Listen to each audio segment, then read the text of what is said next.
World War didn't just turn battlefields into war zones, it turned ordinary homes into front lines. Families weren't armed with rifles or tanks. They had blackout curtains, sardine cans, bricks, and even bars of soap.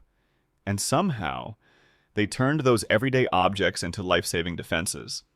Some of these hacks were so unusual, so downright strange that it's hard to believe they actually worked. But they did. From stopping fires with kitchen flour, to building silent alarms out of soap, to surviving blackouts with tricks that still work today. These home defenses weren't written in textbooks.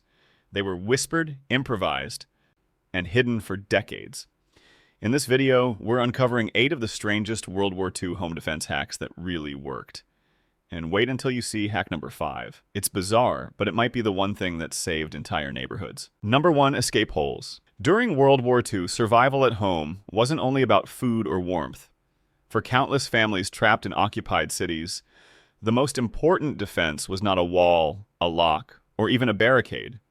It was an exit, an escape that no one else could see. These were the escape holes, hidden passages, carved into ordinary houses, camouflaged so well that even the most determined intruder could walk right past without ever noticing. The idea was simple, but the execution was anything but. Families, often working in silence during blackouts, would hollow out crawl spaces behind wardrobes, dig shallow tunnels beneath kitchen floors, or remove bricks from cellar walls to create hidden openings. Once complete, these holes were disguised under carpets, wallpaper, furniture, or wooden panels that looked perfectly ordinary. Some were barely wide enough for a child to squeeze through. Others opened into neighboring basements, alleyways, or gardens. In a world where soldiers could knock at any moment, where raids stripped homes without warning, an unseen exit could mean the difference between capture and survival. Strange as it sounds, these escape holes became lifelines. Parents taught children exactly how to slip through in seconds. Supplies like bread, water, or even candles were kept just beyond the passage so no one escaped empty-handed. Resistance fighters used them to vanish when patrols closed in, and ordinary families relied on them to slip into hiding when their homes were searched again and again. What made this hack powerful wasn't the structure itself, it was the psychology. Enemies believed homes were traps, but in truth, the homes had traps of their own doors that led nowhere, hallways that ended abruptly, and holes that no outsider ever found. Even today, the principle holds value. In disaster-prone regions, some families design hidden crawl spaces or secondary exits to protect against burglary, home invasion, or even natural hazards. Preppers and survivalists often advise keeping at least one unconventional way out of every home, not for daily use, but for emergencies that no one expects. The lesson of the escape hole is clear. When survival means disappearing without a trace, sometimes the smartest defense isn't to fight or to fortify, it's to vanish. Number 2, hidden cache.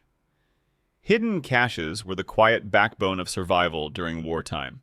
Small, secret stashes that meant the difference between hunger and hope. In the chaos of occupied neighborhoods and shuttered markets, people learned to hide food, medicine, and documents in plain sight. Beneath floorboards, behind false bricks, inside hollowed-out furniture, or within innocuous jars labeled with ordinary pantry names. These were not treasure troves. They were lifelines passed down in whispers and mapped only in memory. The trick was cleverness, not complexity. A family might hollow out the base of a wardrobe and glue a false bottom in place, or carve a shallow cavity beneath a loose tile and replace it with painstaking care. Some caches lived inside stacked loaves of baker's bread wrapped twice, others behind removable bricks masked with mortar dust. Resistance groups perfected coded caches. 1 mark meant medicine, 2 marks meant move it tonight, and a small scratch in the soot of a chimney told the initiated where to dig. The goal was always the same: concealment that looked convincingly ordinary. Hidden caches served multiple roles. They fed families during sieges, sheltered forged papers for escape routes, and carried secret messages between cells. When patrols searched homes, looters rifled drawers and tore mattresses, but well-made caches evaded notice. The calmest hiding places were the most effective. Hollow curtain rods, the cores of old logs, even false bottoms in children's toy chests. The less obvious, the safer. Crafting a reliable cache required trade-offs. It had to be accessible in a hurry, yet invisible to outsiders. It had to preserve perishables without modern refrigeration, often by drying, salting, or storing in cool, dark cavities. It had to be small enough to move, but large enough to matter. And it had to be remembered only by those who needed to know, because a single careless reveal could end everything. Today, the idea still resonates. Modern preppers use similar principles. Concealed safes, diversion containers, and dead drop spots that blend into everyday life. But there are lessons beyond stockpiling. Concealment must be smart, accessible to those who need it, invisible to those who don't. Marking systems should be simple and changeable, and, above all, caches must be ethical, used to protect lives, not to hide harm. The hidden cache is a study in restraint and subtlety. It refuses spectacle and embraces utility, proving that survival often depends less on what you have and more on where you keep it. When resources disappear, the quiet knowledge of a concealed supply can carry you through the darkest days. Remember, the best cache is one your enemies never imagine. Teach only the trusted, rotate supplies regularly, and always prioritize people's safety over possessions. And prudence. Number 3. Fake marks. Fake marks were a subtle art of survival during World War II, small gestures of deception that turned ordinary walls and door frames into a maze of lies. When food, medicine, and safe houses were scarce, families and resistance groups learned to mislead looters and occupiers by leaving marks that said one thing and meant another. The goal wasn't spectacle, it was protection. Convince the wrong people to look in the wrong places, and the real supplies stayed hidden. These were not random scratches. Fake marks were deliberate. A chalk X on a pantry door, meaning already taken. A smear of soot suggesting a cold corner. A painted arrow pointing away from a secret cache. Some households created layered codes, tiny chips on a windowsill that meant move tonight, or a series of dots hidden beneath a coat hook that signaled medicine here. The cleverness was in plausibility. The mark had to belong in the scene, so a casual searcher would pass it without thinking. One famous tactic was the decoy shelf, visible jars labeled in a tidy hand with common staples. Those jars were bait emptied and resealed to satisfy quick inspections. Real preserves rested under false bottoms or behind removable panels. Other marks fed a narrative. Spilled flour at the back of a cupboard whispered of hurried baking, discouraging a deeper raid. A child's crude crayon drawing on a wall hinted at ordinary family life rather than resistance activity. Fake marks relied on two simple rules. First, keep the code small and share it only with trusted people. Second, change marks occasionally to avoid pattern recognition. When patrols developed expectations, the marks lost their power. That flexibility kept supplies alive long enough to sustain households through shortages and searches. Today, the principle survives in harmless diversion. Decoy safes, misleading labels, and camouflage that protects valuables without confrontation. The ethics matter.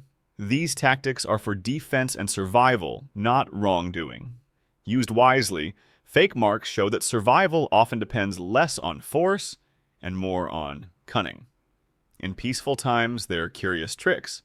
In desperate times, they become lifelines. Teach them carefully, rotate signals often, and prioritize people over possessions.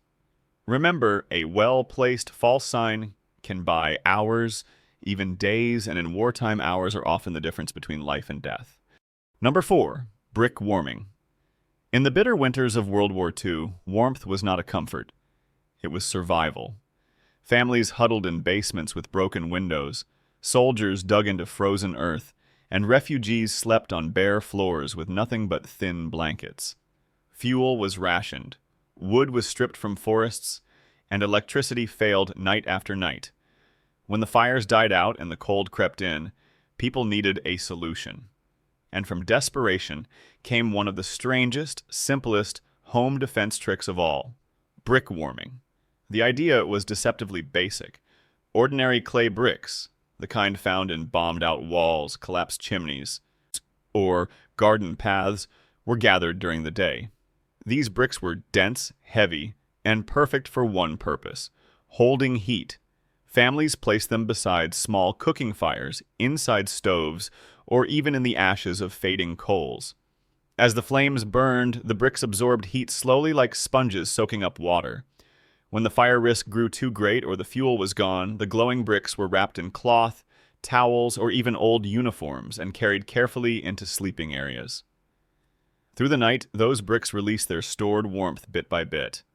One brick could keep hands warm, and two, tucked at the foot of a bed, could stop frostbite in a child's toes. A row of bricks beneath a blanket could transform a freezing cellar into a survivable shelter. Refugees carried heated bricks under their coats while traveling icy streets. Soldiers used them to line trench beds, delaying frostbite long enough to make it through another watch. Brick warming was quiet, repeatable, and safe compared to open flames. It didn't light up a house during blackout conditions, and it didn't waste precious wood on an all-night fire. It was a way to store daytime heat and release it when it mattered most. Even today, the principle still works. In a blackout during a storm or in an off-grid cabin, a few bricks warmed in an oven or near a fire can keep a family comfortable long after the flames have died. It's a reminder that survival often isn't about complex gadgets. Sometimes it's about rediscovering simple, forgotten tricks, like holding on to heat long after the fire goes out. Number 5, sardine oil lamps of hope. During World War, darkness was more than an inconvenience. It was terrifying. Cities enforced strict blackouts so enemy planes couldn't find their targets. Power lines snapped under bombardment. Families huddled in basements, listening to the hum of silence, broken only by distant sirens. In those moments, light was more than visibility. It was safety, warmth, and even hope. But with candles gone and electricity unreliable, families turned to one of the strangest solutions imaginable: sardine oil lamps. At first glance, the idea sounds almost laughable. Sardines were food, not fuel. Yet, tucked inside every tin of oily fish was more than a meal. That golden liquid, often discarded, became a lifeline when the night stretched long. Resourceful soldiers and civilians discovered that with a strip of cloth and a spark, sardine oil could burn just like lamp fuel. The process was disarmingly simple. Once the fish were eaten, the leftover oil was carefully saved. A rag, torn from a uniform or cut from an old sock, was twisted into a wick. One end rested in the oil, the other draped over the tin's edge. A single match or flint spark set it alive. The flame was small, flickering gently but steady. It cast just enough glow to read a map, write a letter, or comfort children in the dark. What made these sardine oil lamps remarkable wasn't their brightness, it was their symbolism. In the darkest cellars of Europe, in freezing bunkers on the front, that tiny light pushed back despair. Families saved drippings from bacon or lard to extend burn time, sometimes keeping one lamp alive for hours. Neighbors gathered around its dim circle of light, sharing whispers, soup, and the fragile sense of normalcy it created. Even today, the principle remains practical. In a blackout, after a storm, or in an off-grid cabin, the oil from canned fish or preserved meat can be transformed into a lamp with nothing more than cloth and fire. It's not glamorous, it won't light up a stadium, but it works, silently, cheaply, and when all else fails. The lesson of the sardine lamp is clear. Survival isn't always about strength or technology.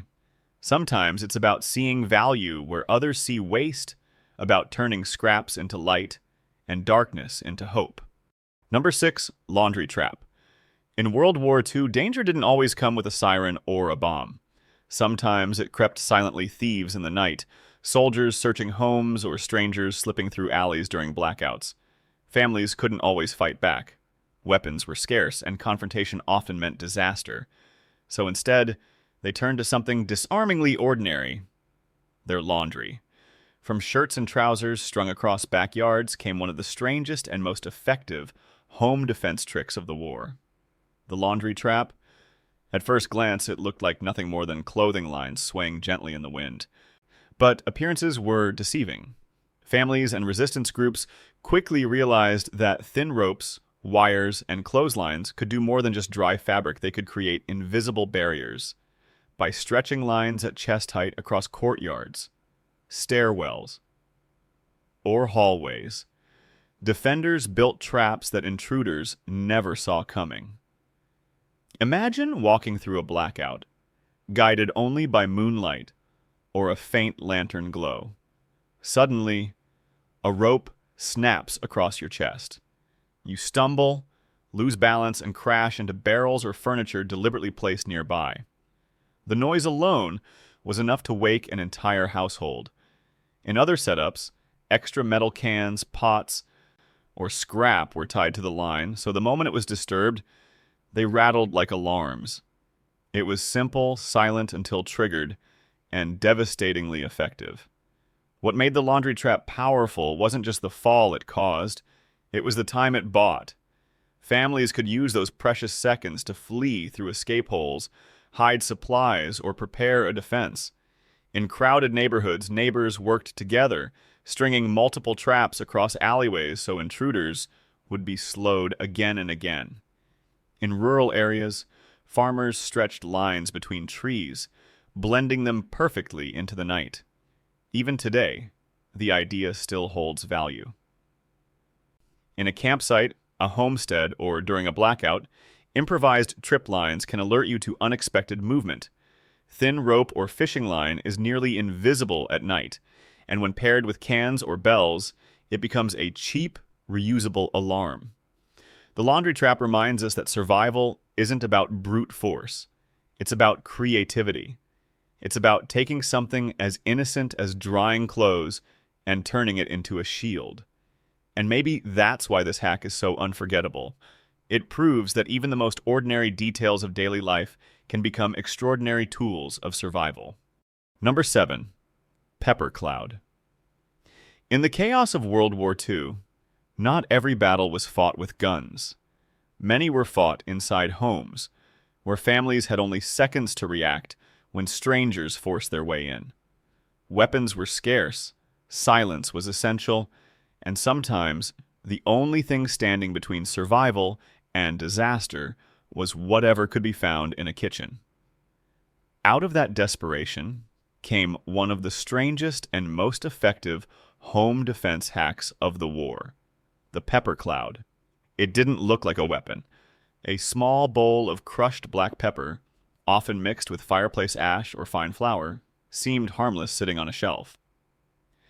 But when an intruder crept into a darkened hallway or climbed a stairwell, that powder became a storm. With one quick throw, the mixture filled the air, blinding eyes, burning lungs, and forcing even determined raiders to stumble back, coughing and gasping. The brilliance of the pepper cloud was its simplicity. Pepper was common in kitchens. Ash was everywhere after a night of cooking. Together, they created a weapon that needed no steel, no bullets, no noise. Families taught children to prepare bowls in advance, setting them near doors and windows where danger might strike. Resistance groups carried small pouches of pepper-ash mixtures, ready to scatter them into the faces of patrols during narrow escapes. It wasn't deadly, but it didn't need to be. In a world where seconds mattered, it bought precious time. What made this hack powerful wasn't just the sting of the pepper. It was the way it turned vulnerability into strength. Ordinary households, powerless against armed men, could suddenly hold an advantage in their own stairways. A kitchen staple became a shield. A pinch of seasoning became a weapon of survival. Even today, the lesson holds. Pepper dust or ash clouds can't replace modern defense, but in a blackout, a disaster, or an off-grid emergency, the principle is the same. Use what you have where you are. Survival is often about disruption, not destruction. Buying yourself the seconds you need to escape, regroup, or fight back in smarter ways. The pepper cloud proves something remarkable. In desperate times, even the smallest things can change the outcome of a night. What once seasoned a meal became a weapon that protected families. And in the darkest hours of war, that simple cloud of dust carried more power than anyone could have imagined. Number 8. Homemade Molotov windows. In the darkest days of World War II, homes weren't just shelters. They became strongholds, last lines of defense where families and neighbors stood together against raids and occupation. With weapons scarce and patrols relentless, ordinary people turned to extraordinary measures. Out of broken bottles and household fuel came one of the strangest, most desperate home defense hacks of the war: homemade Molotov windows. The concept was both simple and shocking. Families and resistance fighters would fill glass bottles with kerosene, cooking oil, or leftover alcohol, anything flammable they could find.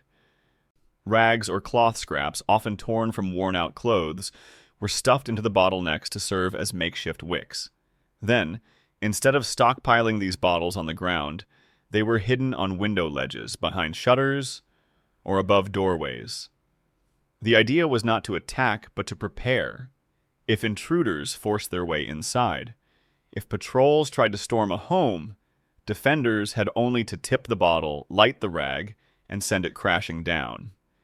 In the cramped stairwells of European towns, in the narrow alleys of occupied villages, the sudden burst of fire and smoke created chaos. It wasn't about defeating an army.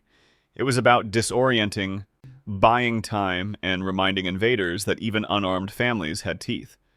What made the Molotov window remarkable wasn't just the fire itself. It was the courage behind it. These were parents, grandparents, and teenagers, not trained soldiers. Yet they turned kitchens and attics into arsenals, using nothing more than bottles, rags, and desperation. In some neighborhoods, whole blocks coordinated, placing bottles in identical spots so they could act together if raids came. For many, just the knowledge that the windows were armed gave a sense of control in a world that had taken nearly everything. Even today, the principle resonates. No one recommends fire as a first line of defense, but the lesson is clear. When resources vanish, creativity steps forward. Preparedness isn't always about weapons. It's about mindset, about turning everyday objects into shields. The homemade Molotov window stands as one of the strangest symbols of wartime survival. It shows how far people will go to defend their homes, and how even in the face of overwhelming force, ordinary families found ways to fight back. In the end, these hacks remind us of something far greater than survival tricks. They show us the mindset of people who refused to surrender, who turned kitchens into arsenals, laundry into alarms, and scraps into shields. They didn't wait for help. They didn't depend on technology. They adapted, improvised, and endured. And that's why their lessons still matter today. Because the truth is, comfort can vanish overnight. Power grids fail, supplies run out, and safety is never guaranteed. When that day comes, the people who remember these forgotten tricks will not panic. They will be ready. And if you're still here, it means you're one of them. You value knowledge that others ignore. You see strength in stories the world tried to forget. So don't stop here. Subscribe right now and join the community that keeps this wisdom alive. Because the next video might just hold the one skill that saves you when everything else fails.